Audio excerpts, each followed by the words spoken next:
Hey everyone, I'm down in my basement. I got a whole bunch of rabbits I got to process, but I got to thinking I saw a church sign the other day and it made me think about some of the videos that I've made here recently, and it talked about if you make a mistake more than once, that's called a decision. And so many people go through their lives and they wonder why they're poor because, just like I was just trying to make a simple point, it's all about status for most people.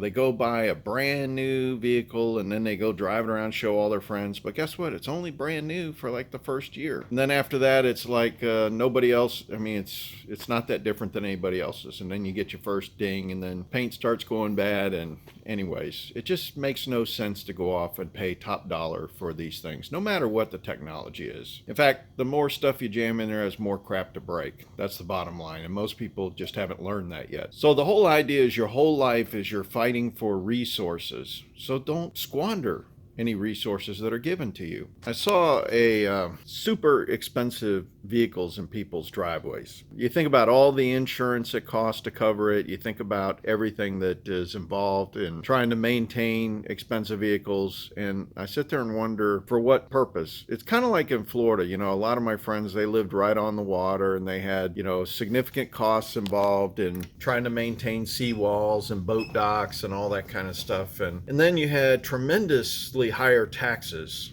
because the properties cost so much more. And so there's a recurring cost and they say, well, this is where I've always wanted to live. And I go, well, okay, but they're still working and I'm retired. A lot of this stuff is delayed gratification. That's another thing that most people just don't understand. They get paid and it's really called redistribution day. You just hand it off to everybody else. That's what happens. So the question is, if you don't have anything saved, you have no future. So let's get back, because I was talking about resources. We're going to have some tremendous challenges coming, and those that have squandered their future by not saving for a rainy day, they're going to be destroyed. Basically, there was a line in The Big Short, and it talked about every 1% that goes up on unemployment, that 40,000 people die or something.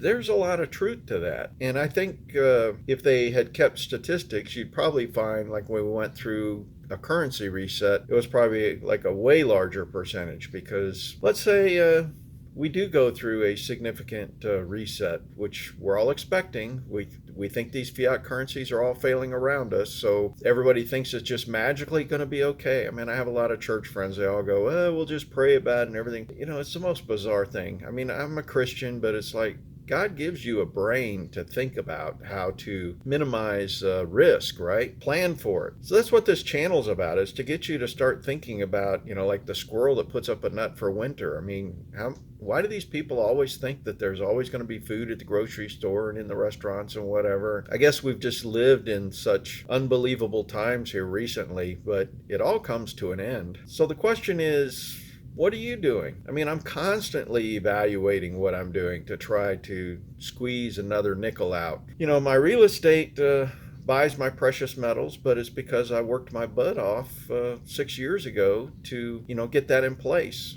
But I have had rental real estate, since like 1984. And I'm going to have to spend some more time, because some people, they just don't understand how valuable it is to have your own business. And this is one of the simplest things that you can do on the side while you're still working. We're always going to be fighting for resources. And to sit there, like some guy was commenting, well, the people in the cities aren't going to have a way to do anything. I go, yeah, but that's a choice. Everybody makes a choice where they want to live, where they work, who they marry. We see over and over again, people are lousy about making decisions, right? They make horrible decisions. I mean, people that live out there on a doggone active fault line in California, and people that are living on the coastline, just waiting for hurricanes to come smash everything to bits. At least get on the west coast of Florida. They have less chance of it turning back and hitting you. That's where we were in St. Petersburg, but still, something's going to get there eventually, and you got 3 or 4 million people. There's no way to get them out, so it's going to be horrible when that happens. So the idea is,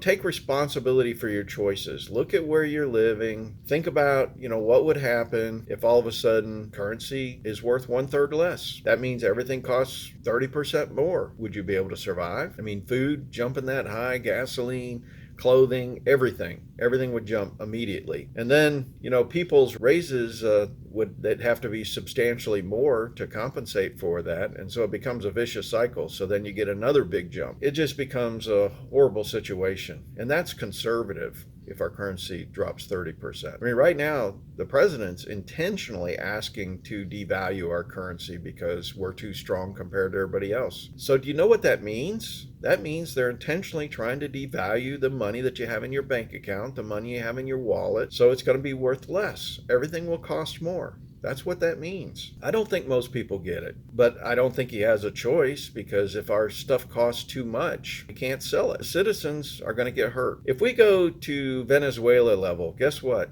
Everybody that's on welfare and everything, it gets cut off because the government's broke. So think about how many family members that are right on the edge and they're not going to be able to make it. Think about, the rest of the folks that are, totally dependent on the government. Not going to be any help, except for churches or whatever, but the churches have all pretty much died now. There's hardly anything left. They're just a shell after the government took over their job. So the question is, what's going to happen to these people? I mean, a lot of them have kids and everything else. It's not going to be good. It's going to be horrible. We can only save so many. First, you got to take care of yourself. Like I said, the plane's going down, the oxygen mask drop. You're supposed to put the mask on yourself first. Then you can help your family. And then you can worry about anybody else after that. But, most people only have resources to help their immediate family. They can't be taking on neighbors and everything else. So some tough choices are going to have to be made. I mean, the government's just going to close their doors. That's what's going to happen. If and when we move to a gold standard, there's not going to be these welfare programs except for the most needy. You better start preparing. I don't feel anything for these people that have chose to live the way they've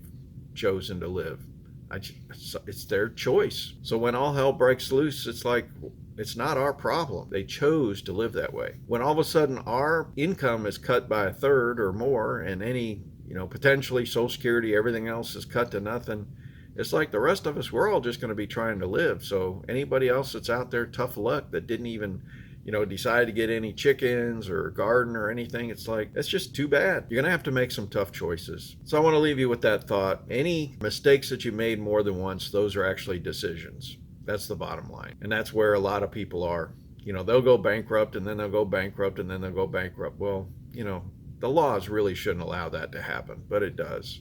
People that don't have families, we've heard all the stories, welfare moms where they'll have 5 or 6 kids. I mean, come on.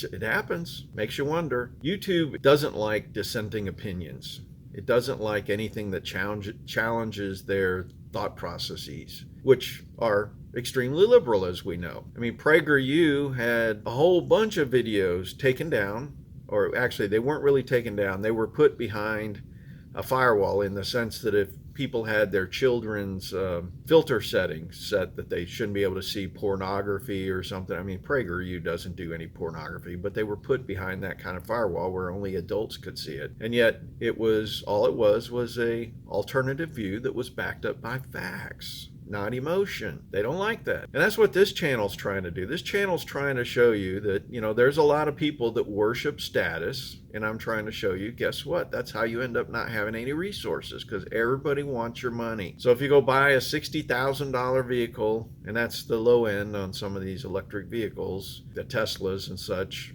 in fact, I see a lot of people, they buy these big, massive trucks, and, they're just driving back and forth to work. They're not even using it as a truck. And so you sit there, and it's just a wasted resources that you had to fight so hard to get, and you're just piddling it away. So think about how in the world do you live, and whether you're wasting your resources for really no reason. That's the other thing. I mean, it's different for charity or otherwise, but a lot of this is status, and status does not pay the bills. Status actually just takes away your future. And we're coming up to some things like the grand solar minimum and everything. You're going to need all the resource in the world. And I'm trying to help you understand how to get additional resources like the mining stuff. Precious metals and mining are going to be a phenomenal way to get additional resources, because you're going to need money to be able to survive. And we always have. But think about it. If there are no jobs or whatever, dividends and other things from these mining stocks will be able to allow you to continue. Make a mistake more than once. It's called a decision. All right, I hope everybody's treating you well. I hope you're doing well. Do the best you can. God bless. I've got this broody hen I have to bring out every morning, and I just set it down on the ground. I really need to take it and set it in one of my rabbit hutches. Break it of this thing, but it's the sweetest little hen. She makes all these cute cooing sounds. Oh, yeah, one of the other chickens said, "Get your butt up and move." She's moving now.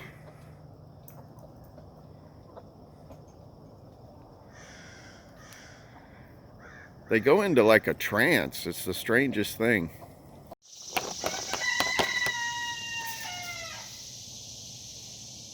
Do you see them running? Here comes my chickens. They know they just got a treat up here. Come on, babies. They were down there digging and scratching, having a good time.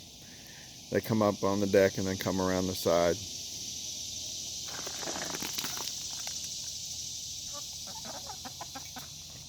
That's some happy chickens.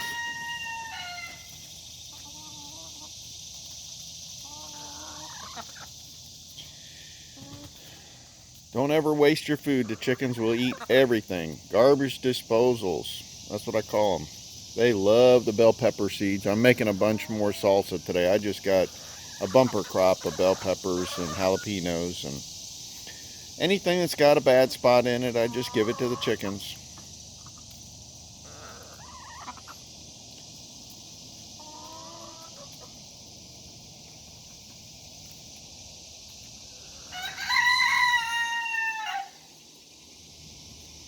I hear you, little rooster.